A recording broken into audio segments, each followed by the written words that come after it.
All right, thank you everyone for joining us today. My name is Andy Nowinski. I'm the analyst at DA Davidson covering the cybersecurity sector. And today it's my pleasure to introduce you to the WISeKey management team. WISeKey is traded on the NASDAQ under the ticker WKEY, WKey. And today we have Carlos Moreira, Chief Executive Officer, and Peter Ward, the Chief Financial Officer. Thank you both for joining us this morning. Pleasure. Thank you, Andy. Pleasure to be here. Great to have you. So you are based in Switzerland, and so yesterday you hosted your earnings call discussing the first half of the year results. Maybe if you could just start, for those that missed the call yesterday, maybe if you could just start by giving us a brief overview of WISeKey and the value proposition, and maybe what's changed over the last 12 months, because I know a lot of things have changed. Yeah, so thank you, Andy.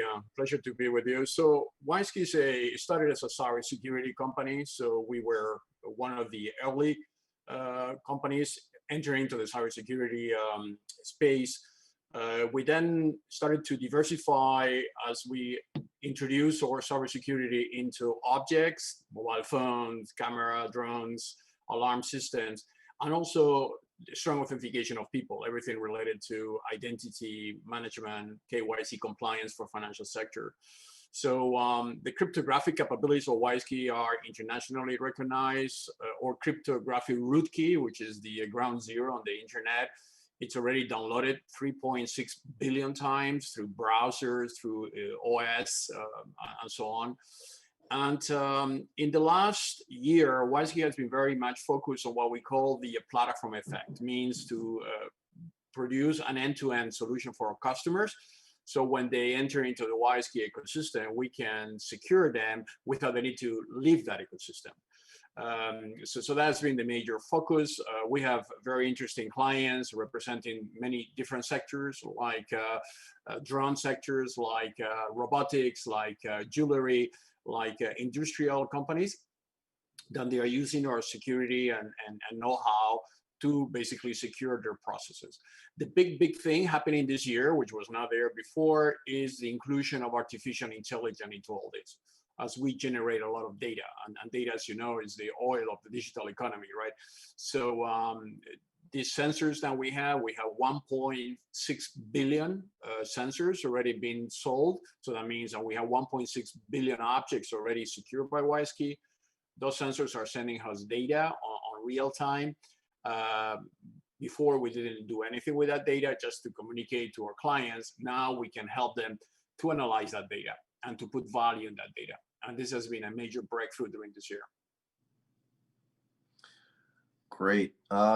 And before we move on, if anyone that's listening into the call today has any questions that you'd like to ask management, feel free to email your questions to me at anowinski@dadco.com. That's ANOWINSKI@DADCO.com. Or you can post them in the chat, and I'd be happy to, I'm monitoring that as well, and I'll weave them into the conversation. All right, so next, Carlos, maybe, for some companies, COVID has certainly served as a positive catalyst for revenue growth, with more employees working remotely. And for other companies, it's created some headwinds. And I know some of the customers that you have, particularly in, maybe some of the, luxury subsectors have been harder hit by COVID. So could you just talk about how COVID has overall impacted WISeKey, whether positive, negative, or both? Absolutely. Actually, it has been on both. On the positive side, identity management, digital identity has become well recognized as digital identity is one of the tools that we need to fight COVID in terms of providing digital identity to people, processes, and they are taking check analysis and are getting their results. They need that digital identity to secure their privacy and to enter into this kind of digital health ecosystem that is growing worldwide. So on that aspect, and this has been recognized lately, that digital identity boom is happening thanks to the COVID, and we are a digital identity company. The other side is the objects itself, all these test devices. need to be secure, need to be authenticated, because a lot of counterfeiting on this. It's a lot of non-approved devices and they're entering into the market. So we are putting now microchips into the devices, and we are peer with mobile phones. We are doing something here in Switzerland, and this is going to be done in many other countries. And that has an amazing advantage, is that by peering your testing device with the mobile phone of the person, you can check that the data comes from the authenticated source, and that there's not being manipulation of the data, while we maintain anonymous the identity of the person, which is a major issue now on those health passports and being issued. So WISeKey is entering big time into the what we call the COVID economy, which is being using our cybersecurity and identity and microchips to secure all this process of traceability that is required for that function.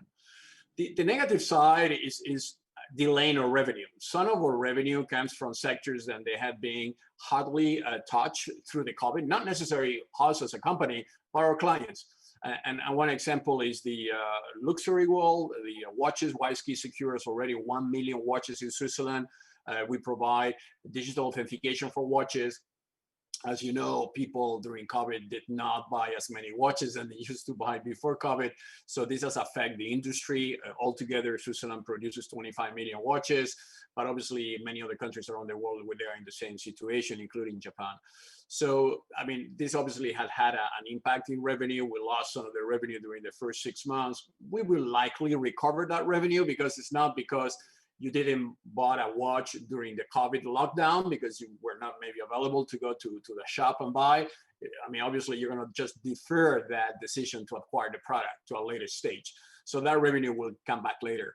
And as I mentioned before, this is accelerating because digital identity is accelerating, and 1 trillion objects are getting connected to the internet. So you need to authenticate all that, and WISeKey has the technology for it. Understood. Thank you. So now I want to shift gears and talk about some of the ways you monetize your platform, some of the bigger areas. And you've made a number of very interesting announcements over the last even really 3 months. And I'll start with the first one I want to talk about was Parrot, the maker of drones. So you're selling, if I understand it correctly, you're selling a microchip and the software that monitors that chip. And that chip gets embedded in the controls of the drone. Maybe if you could just talk about the announcement you made with Parrot and how they're using WISeKey. Absolutely, that's actually a very interesting project. We have been obviously doing this kind of machine identity connected with a person identity in many other sectors, like automobile sector with Daimler. We announced that last year. We have been doing that with battery companies, with routers company. But this case of Parrot is an interesting one, because what we are realizing that these drones are now starting to be used by defense, by police, by organizations that they need to use those drones for surveying purposes, controlling airspace, observing behavior in critical situations, and obviously maintaining 100% control on that device is essential, because if somebody loses the control of the device obviously could do harm. So the new philosophy of these companies, before these companies like Parrot, they were only focusing on the device itself, securing the object, but they were less concerned of the communication of the object with their platform. That was not really the main issue. Now they are becoming like a platform. They want their objects to be sending data real time to them first, being able to reduce the scope of action of that object. Let's say a drone cannot fly on an airport zone, so you need to control that process. They want to encrypt the data because somebody could hack the data between the drone and the platform. So all this communication between drone and platform, they are guaranteed by the machine identity that we issue on the device, and we also have as a peer on the platform. And this is going to be a trend. I mean, this is only an example of video cameras now doing the same function. Video cameras are now sending encrypted data to command centers. We are talking about pharmaceutical products that they are now talking directly with the producers of the product, because they want to have in real-time data on how that product is being used. So this Internet of Things is applying all the sectors. Drones is very exciting, obviously, because there have been some issues, defense concern, even national security concern in the drone space in the United States. Parrot is a French company. We are a Swiss company, so it is a good trust model. As you know, Europe is very concerned and very serious about GDPR and data protection, eIDAS, and all those things that we have embedded into our technology. So, I mean, you're more safe using WISeKey and Parrot than you will be eventually using a Chinese or somebody else drone manufacturer. That's interesting. Thank you. So it sounds like, Parrot may be one of the first use cases of this, but any device that's sending data back, especially data that's encrypted, would be an applicable use case of WISeKey. Correct, because as the Internet of Things is expanding, I mean, we are talking now 20 billion objects already connected. This is growing exponentially. We're going to reach 1 trillion objects by the year 2030. So these objects, it's like mobile phones. I mean, mobile phones sends a lot of data, right? So the next generation of IoT devices are going to be acting as mobile phones. They're going to be sending data in real time to, for instance, in connected cars. The data will be on whether the car is functioning well, whether the maintenance has been done, where the driver is driving too fast. I mean, all this kind of information that eventually you need to know that will be sent directly by the device itself, because they have a microchip that includes the identity, and that microchip is connected to their NFC or Bluetooth or a 5G channel, and it will send the data to the device. Obviously, 5G is going to facilitate that because the connectivity is going to be lower. Before, it was too expensive to connect through GSM or any other ways. The data was too heavy, and obviously that was not possible. The 5th generation on the GSM is going to accelerate that because it's lower and faster. And the beauty of that is the data. I mean, this device, imagine you being able to collect real time of all the products that you produce if you are a manufacturer. This is a huge intelligence back again to the manufacturer that can be used to improve the product, to develop new versions of the product, to fix bugs. I mean, anything that could eventually need to be fixed. And the data aspect is going to be enormous. I mean, we already generated petabytes of data per day, and this is going to be incremental. And this is where AI comes in, because obviously humanly, you cannot analyze so much data. You need algorithms to help you in doing that. And that's why we made this a strategic investment in AI companies, and now we are inserting that into the back end. Great. Well, maybe shifting gears a little bit, less on the data communication side, but you also have an announcement with ARHT, which is a developer of holograms. So it sounds like that's more in the anti-counterfeiting market, where you buy a product on Amazon and you assume it's a legitimate product, but that's really not the case. There's tons of counterfeit products on Amazon. So I'd love to hear how ARHT and WISeKey are partnering and what you're doing there.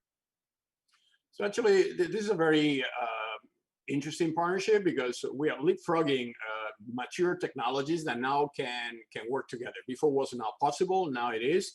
And obviously, this has many applications. The reason we started actually was on a very practical reason, because I needed to give a conference at the NASDAQ in November, and I cannot travel because the borders are closed, as you know. So I will be providing an investors meeting at the NASDAQ offices in Times Square, and I'm going to be projecting holographically in a hologram from Geneva.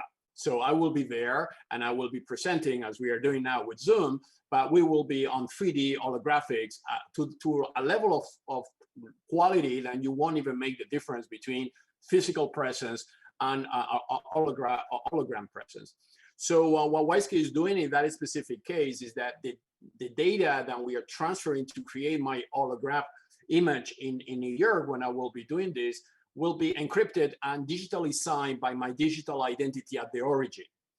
So this could be used, and actually we're already working with some governments and here in Geneva with the UN, of being able to organize a hologram meeting where, let's say, head of state will sign a document without the need to travel.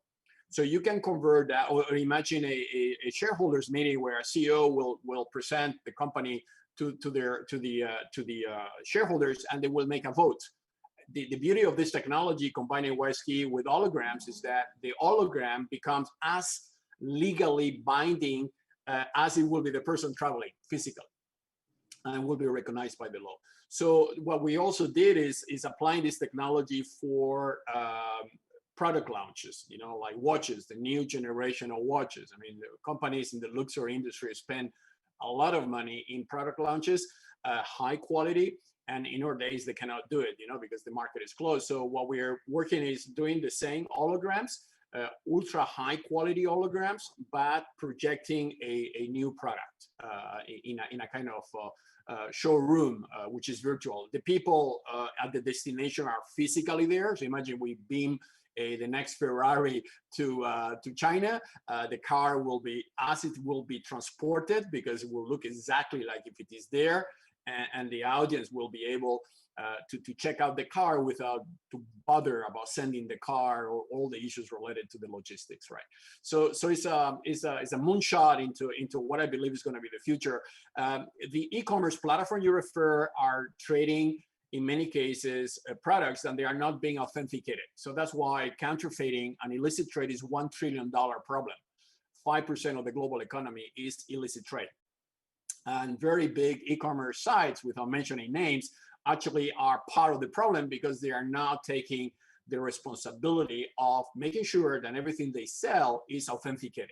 And therefore, when you buy something, it is your duty as a consumer to check that, which shouldn't be the case. I mean, they should be the platform they want them to do that.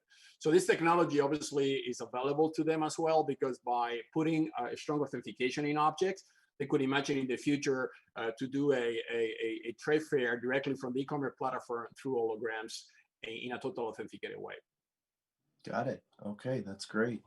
And last, you just announced a joint venture with Arago to implement AI, artificial intelligence over of things, so AIoT, and I think it's called WISeAI. Maybe if you could just explain to investors what that joint venture means and what you'll be doing there. So as we project our revenue over the next 5 years, as I said before, we believe that the revenue is going to be shifting from selling cybersecurity, identity management, and microchips into selling and analyzing data, so companies can take decisions based on data. It's like Palantir is in the United States, right? I mean, it is an AI cybersecurity company that uses AI to provide predictability analysis, so you know if you're going to get attacked or not. So the same thing we are doing. I mean, WISeKey is becoming like a mini Palantir as we are entering into this combination of cybersecurity, IoT, and data and AI. But we didn't have the AI component, so we made an investment into one of the leading AI companies in Europe. KKR many years ago put a very important investment in them, $50 million. Now the company is moving to the next phase. We are helping them it's still a private company, Arago, in Germany. And what we did through our investment is that we got an exclusive license agreement that we can use for AI IoT, what you say AIoT, artificial intelligence of things, which is the blend combination between artificial intelligence and IoT. So WISeKey is one of the first company, maybe actually is one of the, it is actually the pioneer on this new definition, which I think is going to be recurrent over the next year, which is artificial intelligence of things. As things are getting smart, intelligent, and they need this kind of technology to maximize their value. Great. Yeah, Palantir is a very interesting cybersecurity company, and I think it's a very good market to be in. And it sounds like this joint venture will help you better compete in that space as well. Yeah. You know, maybe as we're getting closer here to the end, I wanted to talk a few things about your U.S. presence, because you are a Switzerland-based company. And then we'll move on to Peter. I do have a few, financial questions for Peter, given that you just put out your first half of the year results. So starting with the U.S. side, maybe you just talk about how you're expanding in the U.S. I know you have a lot, like you said, you're a few announcements here with European companies, but as you want to penetrate this market, building out a U.S. sales force, I think, is something that you're working on. So it'd be great to hear how that's coming along. So absolutely. So in order to enter into the US, obviously we needed a presence into the NASDAQ. So that December last year, we did our ADR2 on the NASDAQ. That has created a good momentum. The volume of ADRs being traded has increased substantially. We are trading 300,000 ADRs a day, which is a quite important amount for a Swiss company. Obviously, we're still a European company, so WISeKey will get much bigger once we become an American company, right? Which is my objective.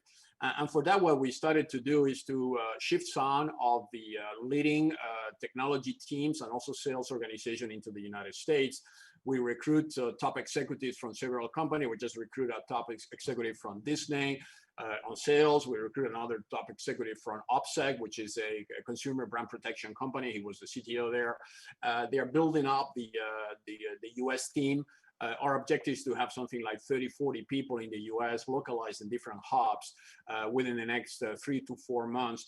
And what we are doing also is looking into potential acquisition. I mean, WISeKey is sitting a good cash reserve. We have no debt. The company has 0 debt now. So it's in a very good shape. If you compare us with other companies doing IPOs, as we can grow very fast in a market which we believe is going to be 90% of our revenue. I mean, the Europe market is interesting in some countries like Germany, because Germany is doing the Industry 4 and they are fully entering into the Internet of Things and fourth industrial revolution. But it's a very fragmented market. You have to go country by country. When you enter into the US, you scale up very fast. So that's going to be our focus, Peter and I and the team, is to really have a very, very strong presence by the next reporting timeline. Great. All right. Well, to wrap it up, I'd like, Peter, why don't we talk about some of the financials? You put out a lot of new results yesterday through the first half of the year. I think it would be really helpful as well, just to give investors an understanding. You have continuing operations. So you did sell off a big piece of your business earlier in the year. And so if you could just touch on that as well, and then talk to us about, what are the key metrics yesterday that you think investors should focus on from the results you posted? Yes, thanks. Yeah, we did divest ourselves from the SSL business at the beginning of 2019, but there was a small amount of discontinued revenues in 2019. It was obviously major in 2018 because that is a commodity business, basically, which we're not really interested in. When you talk about key metrics, I think despite the lower revenues, we should be looking at the improved gross margin. We moved up from 38 to 41%. We reduced the net loss, so down from 7.9 to 7.3, with an 8% reduction. We do still continued investment in R&D, 2.8 million again in the 6 months. So we are focused on the future. Our cash balance has increased again. We're up from 16.6 to 17.4 million, and we'll be increasing that further in the months to come. As Carlos was saying, we've done important investments in sales and marketing personnel in the US and also in Germany. I think also one other point to show that we are controlling our costs well, we've reduced our G&A costs by over 1.8 million in the period. And we've reduced our operating cash outflow from 5.9 million in the previous 6 months to 4.1 million this year. So I think there's a lot of positive information in the financials if people know where to look, and just don't take the top line reduction as the be all and end all. Right. Yeah. So it certainly looks like COVID had a modest negative headwind on your revenue, and will have that same impact for the remainder of the year. But when you kind of go back to Carlos's discussions on some of these, a lot of these different market opportunities you have, it does seem like you're pretty well positioned for growth once we get past COVID. Absolutely. There was some reduction in COVID. We've had clients been moving some of the orders out from Q2 to Q3. We also had in 2019 some unusual, exceptional revenues that were not repeated in 2020. So that takes up some of the loss that we got, or reduction in sales that we got. But yes, there's a lot more in the P&L and in the balance sheet that is more positive than just the top line. I wanted to ask about gross margin as well. You said gross margin expanded to 41%. That's certainly lower than the typical cybersecurity company, but it's because of the fact that you make your own microchips and your own hardware. But it sounds like you have somewhat of a razor blade model where you continue to sell more software. So where do you see the mix or the gross margin trending, let's say longer term, if you have a longer term target over the next three plus years? I think the more that we sort of include, as you say, the software into the business, certainly with the artificial intelligence, I mean, the margins we're talking about there are around the 80 to 85%. So the more mix that we can get in that, and that's where we're driving at with a combination of semiconductors and the security software, it will increase that margin dramatically. So we should be over the 50s into the 60s, I would imagine. Well, that's great. All right. Well, we're running out of time here, but maybe Carlos, how would you? Is there any thoughts you'd like to leave investors with as we think about, WISeKey as an investment over, going forward? So, just to say that cybersecurity is going to become very big. I think the Palantir IPO is actually very good for us because analysts and others are going to understand this new approach to cybersecurity, which is end-to-end, including AI. We have a very good trust model. I mean, many consumers worldwide, they will prefer eventually a company in Switzerland due to the neutrality than somewhere else where there might be other pressures. And I think WISeKey is in an amazing launchpad position to become a major player into this fourth industrial revolution, which is what we are entering. So I think we are very bullish for the future. Well, that's great. Well, thank you very much for joining us today. I really appreciate the insight and the time you spent with us. Pleasure. Thank you, Andy. Thank you, Peter. Okay. All the best. Take care.